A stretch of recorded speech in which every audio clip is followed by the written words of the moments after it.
हाँ बस सीताराम। तो दोस्तों कुछ इस टाइप से यहाँ का रास्ता है और यहाँ पर से जाना है चैन पकड़ के। दोस्तों आज की वीडियो की स्टार्टिंग कर रहा हूँ दोस्तों मैं अनुसुईया मंदिर से। सामने से मंदिर है दोस्तों, ठंडी ठंडी हवा चल रही है इस वक्त और काफ़ी मस्त भी है। और आप लोगों का यहाँ का मौसम दिखाता हूँ। पहले मैं मौसम कुछ इस टाइप से हुआ है, बिल्कुल काफ़ी मस्त वाला हुआ है। अभी धूप की किरणें भी आने लग गई हैं थोड़ा थोड़ा उस वाली पहाड़ी से। इतनी भी घंटी लटकी हुई हैं दोस्तों, ये सारी मनोकामना पूरी हुई है जिन जिन लोगों की, उन लोगों ने यहाँ पर घंटी चढ़ाई हुई है। मूर्ति है उसके दर्शन तो नहीं करा पाएंगे क्योंकि वहाँ फ़ोटो खींचना बिल्कुल मना है। और बाकी जो बाहर का मंदिर है और बाकी के जो बाहर है वो सब आप लोगों को दिखाता हूँ। यहाँ पर है दोस्तों भोलेनाथ का मंदिर और शिवलिंग है और यहाँ पर है नंदी महाराज जी।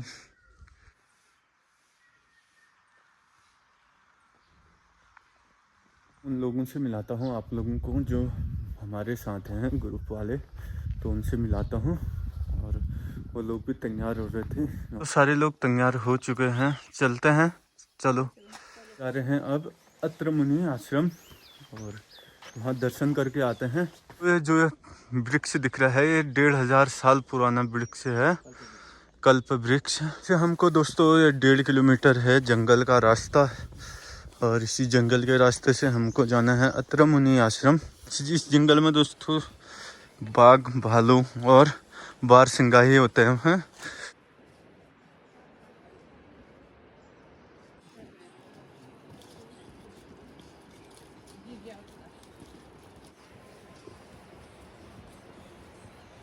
लोग सुनसान से इसलिए जा रहे हैं दोस्तों क्योंकि कोई चिड़िया कोई जानवर को डिस्टर्ब ना हो, इसलिए लोग बिल्कुल सुनसान से जा रहे हैं। यहाँ से दोस्तों श्री रुद्रनाथ मंदिर का रास्ता 12 जो दूरी है यहाँ से 12 किलोमीटर है और श्री अत्र मुनि आश्रम है यहाँ से 500 मीटर, जो कि यहाँ से नीचे जाना है हम लोगों को। लोग नीचे को गए और ये वाला रास्ता, ऊपर वाला जो रास्ता है ये गया श्री रुद्रनाथ। ये लोग खुश हो गए भाई, यहाँ पहुँच गए अत्र मुनि गंगा में। और यहाँ पर अभी हम परिक्रमा करने वाले हैं अत्र मुनि गंगा के। जितना मेरे को पता है उतना आप लोगों को भी बताता हूँ। जो अनुसुईया माता है उनके पति पर, अपने पति के प्यास बुझाने के लिए यहाँ पर जो गंगा जल धारा उत्पन्न की थी उसके दर्शन भी आप लोगों को कराता हूँ। हाँ दोस्तों गंगा जल धारा। और तो दोस्तों कुछ इस टाइप से यहाँ का रास्ता है और यहाँ पर से जाना है चैन पकड़ के। यह है चैन और इस चैन को पकड़ के ऊपर को निकलना है। आ गया हूँ ऊपर को, लेकिन इन लोगों के लिए काफ़ी टफ होने वाला है और आप लोगों को दिखाता हूँ मैं। तो सबसे पहले मेरे बाद आ रहे हैं भैया जी और भैया जी ने औरों को भी ऊपर को निकालना है। तो यहाँ पर भाभी की आफत आने वाली है भाई, आज तक ऐसे तो कभी ट्रैक नहीं किया है उन्होंने। हाथ दो बाबू। हाँ चलो बाबू, अभी 2-3 लोग बचे हैं, ये भी आ जाएंगे। अब तो सारे लोग स्ट्रॉन्ग हैं, ये तो सब आ जाते हैं। टास्क तो पूरा हुआ तो दूसरा टास्क आ गया भाई हमारे सामने और यहाँ पर जाना है दोस्तों लेट के। देखो भैया जा रहे हैं पहले यहाँ पर लेट के, क्योंकि यहाँ पे काफ़ी टफ है और यहाँ पर ऐसे लेट के जाना है सबको। चल हाँ, आंटी भी चले गए भाई, आंटी भी घुस गई इसके अंदर। और यहाँ तुझे मगरमच्छ बनना है। चलो दीदी आप भी जाओ जाओ साथ में, हाँ जाते रहो। तो यहाँ पर ही है भाई, डर तो नहीं लग रही है राजू भैया? है मज़ा आने वाला है ना? लेकिन हाँ हाँ तो भैया ने वहाँ से काफ़ी वो कर रहे हैं हाँ, और सबको डर भी लग रही है। Okay okay Sitaram. राजू भाई की बारी और राजू भाई भी निकल पड़े यहाँ से भाई आगे को। और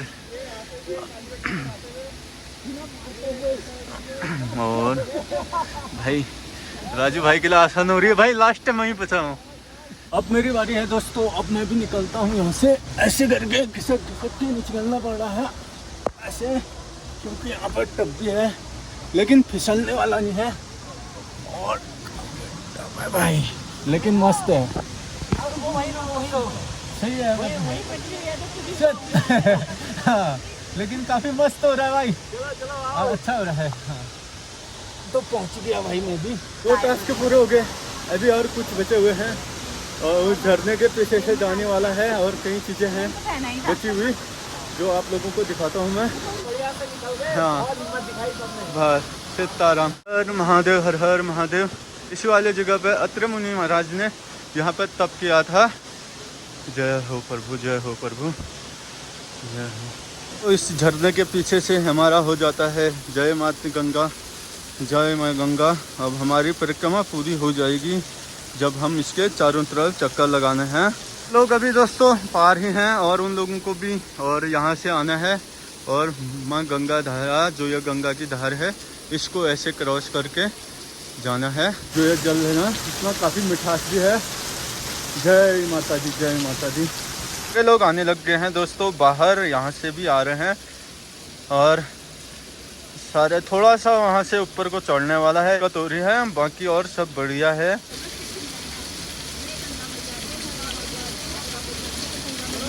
आए थे दोस्तों हम, उधर से आए थे दोस्तों हम, वहाँ से उस साइड से यहाँ से होते हुए इधर को आए। अब हम लोगों को यहाँ से नीचे जाना है और यहाँ से नीचे होते हुए जो कि गंगा मैया का एक परिक्रमा पूरा हो जाएगा हमारा। फाइनली हमारा सकुशल बढ़िया करके माँ गंगा मैया का परिक्रमा पूरी हो चुकी है। हर हर गंगे, हर हर गंगे। जी दोस्तों हमारी परिक्रमा पूरी हो चुके हैं, हम उस वाली जगह पर पहुँच चुके हैं परिक्रमा करके, और जिस जगह पर हमने शुरू किया था सारे लोग आ चुके हैं भाई यहाँ पर।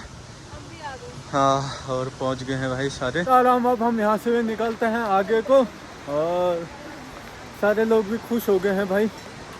और तो काफ़ी मज़ा भी आया हमको यहाँ आने के बाद और काफ़ी अच्छा भी लगा।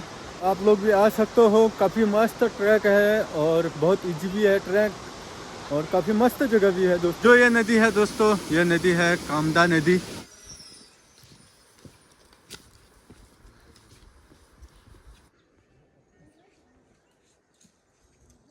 अनसुया मंदिर में पहुंच चुके हैं दोस्तों। अब फिर हम और जूता चप्पल खोल के मंदिर में आरती करते हैं। लोगों को दोस्तों मैं मंदिर के बारे में, इतिहास और उस पेड़ के बारे में भी बताऊंगा। अभी जो पुजारी जी हैं अंदर, उनसे पता करेंगे कि क्या है मंदिर के बारे में। हो रही है दोस्तों और हम भी कर रहे हैं मंदिर की परिक्रमा और यहाँ पर आरती हो रही है।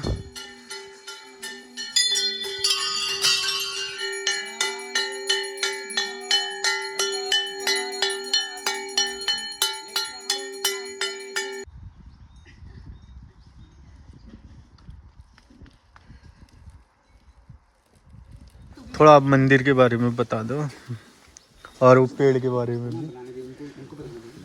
सप्तयुग में जब माता जी और अत्रि ऋषि, माता जी है कर्दम ऋषि और देवती की पुत्री है ना, और सप्त ऋषियों में से एक ऋषि जी हैं अत्रि ऋषि जी, जो कि ब्रह्मा जी के मानस पुत्रों में से एक है। ठीक है ना। ठीक, अब ऐसा हुआ कि दक्ष का यज्ञ हुआ तो वहाँ पे सप्त ऋषि भी थे और कर्दम ऋषि और देवती और उनकी पुत्रियाँ भी थी। तो कर्दम ऋषि जी ने अपनी पुत्रियों को बोला कि आपको जो भी वर पसंद आए आप वहाँ पे उनसे विवाह कर सकते हैं, है ना। तो माता जी को अत्रि ऋषि पसंद आए तो उनका वहाँ पे विवाह हुआ। फिर कई साल हो गए कि अत्रि ऋषि तपस्या में चले गए तो वो लोग कल्याण नहीं कर पाए, है ना। तो लोग कल्याण नहीं कर पाए तो जब उनकी तपस्या हुई तो उनको ऐसा लगा कि मेरे तो कुछ भी लोग कल्याण नहीं किया है। तो तब उनको ऐसा लगा कि हम ऐसा पुत्र चाह रहे थे वो कि जो तीनों ही लोगों में सर्वश्रेष्ठ हो, है ना। तो वो तपस्या के लिए ऐसी जगह ढूंढने बैठ गए जहाँ पे उनको शांति मिल सके। तो ढूंढते ढूंढते ढूंढते वो हिमालय की तरफ पहुँचे। तो यहाँ पे देखा था यहाँ पे कहीं ना कहीं कोई ऋषि या कोई ना कोई देवी देवता तपस्या में लीन है ना। तो ढूंढते ढूंढते ढूंढते 2 केदारों के मध्य में ये वाला स्थान मिला। तो माता जी और अत्रि ऋषि दोनों यहाँ पे तपस्या करने बैठ गए। अब माता जी पतिव्रता थी तो माता जी अपने पति जी की सेवा करने बैठ गए। तो अत्रि ऋषि जी का यहाँ पे ध्यान नहीं लग पाया तो वो यहाँ से 1.5 किलोमीटर आगे चले गए, जहाँ पे विश्व में एकमात्र ऐसी जगह है जहाँ पे गंगा माता की परिक्रमा होती है ना। तो माता जी यहाँ पे अकेली थी तो माता जी अपने पति जी का नाम स्मरण करने बैठ गई। तो उनका तेज इतना बढ़ गया कि पूरे संसार में उनकी चर्चाएँ चलने बैठ गई। अब नारद जी भ्रमण कर रहे थे तो उन्होंने देखा कि ये तेज कहाँ से आ रहा है ना। तो आए, उन्होंने देखा कि माता जी जो है वो अपने पति जी का नाम स्मरण कर रही है। फिर यहाँ से देख के चले गए, है ना। तो जब जा रहे थे तो वहाँ पे तीनों देवियाँ आपस में लड़ रही थी कि हम ही सर्वश्रेष्ठ पतिव्रता हैं, जगत में हमसे श्रेष्ठ कोई भी नहीं है। तो तीनों, जब नारद जी ने ये बात सुनी तो नारद जी उनके पास पहुँच गए, बोला कि आप तीनों से भी सर्वश्रेष्ठ एक है। तो फिर पूछा तीनों देवियों ने नारद जी से तो कि कौन है। तो नारद जी ने बताया कि अत्रि अंश आश्रम में अंशिया जी आप तीनों से भी सर्वश्रेष्ठ पतिव्रता है ना। तो तीनों देवियाँ इतनी क्रोधित हो गई कि वो अपने पतियों के पास पहुंच गई। बोला कि आप जाइएगा और उनसे जी के पतिव्रता धर्म को भंग कर दीजिएगा, हमसे श्रेष्ठ कोई भी नहीं होना चाहिए जगत में, है ना। अब तीनों देव तो जगत करता थे तो उनको सब कुछ पता था, परंतु अपनी बीवियों की बात टाल नहीं सकते थे, इसलिए तीनों देव ऋषि मुनि भेष में यहाँ पे आए, है ना। तो यहाँ पे आए तो यहाँ पे माता जी से भिक्षा मांगी। तो माता जी जैसी भिक्षा देने बैठ गए वैसे ही तीनों ऋषियों ने एक शर्त रख दी कि हम भिक्षा तभी लेंगे जब आप निर्वस्त्र हो जाएंगे। अब कोई भी स्त्री किसी भी मर्द के सामने निर्वस्त्र तो नहीं हो सकती। तो माता जी ने सोचा कि तीनों ऋषियों ने ऐसा क्या मांग दिया है ना। भिक्षा न दे तो तीनों ऋषिवर नाराज हो जाएंगे, और भिक्षा दे तो कैसे दें। तो फिर माता जी ने अपने पति जी का स्मरण किया। तो अत्रि ऋषि जी ने ध्यान में बोला कि आप तीनों ऋषियों में जल छिड़क दीजिएगा। तो जैसे ही माता जी ने जल छिड़का वो 6 महीने के बालक बन गए। फिर माता जी ने अपना दुग्धपान कराया। फिर कई साल बीत गए, तीनों देव यहीं रह गए। तीनों लोगों का सारा काम रुक गया। अब सभी देवी देवता परेशान हो गए कि तीनों देव कहाँ गए, यहाँ तो सारा काम रुक गया है जगत का, है ना। तो वो पहुँच गए तीनों देवियों के पास, पूछा उनसे कि तीनों देव कहाँ हैं। तो तीनों देवियों को ये पता था कि वो तो अत्रि आश्रम में गए हैं, पर ये नहीं पता था कि वो कहाँ हैं।